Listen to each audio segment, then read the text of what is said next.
So the first step for determinations of our working length is that we need to know the estimated working length simply by measuring the total length of the tooth from the tip to the apex. And in this case here, it's 25 millimeters long. So this technique will be only used in the lab because we have extracted teeth, but in the patient's mouth, we take this information from pre-operative radiograph measurements on the software that we have on the computer.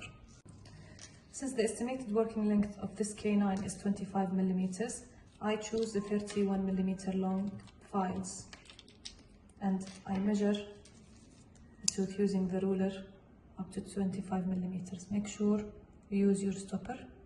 This is a 25 millimeters K515 and insert it to the tooth slowly with watchwine movement.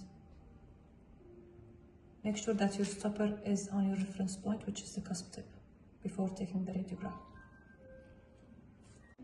The outcomes of your working length radiograph can be one of these three options. If it was within 2 millimeters from the radiographic apex inside the root, that means that your estimated working length was correct. So you guarantee or you take this reading as your corrected working length. So 25 millimeters is correct in that case. If your file is more than 2 millimeters shorter than the radiographic apex, then you have to adjust your estimated working length by increasing the length again more than 25 millimeters.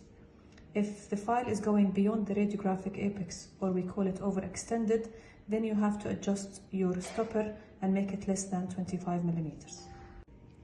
This is the same with multi-rooted premolar or two canals. If we have an existing premolar with two canals, we also have the estimated working length the same, but we have two different reference points.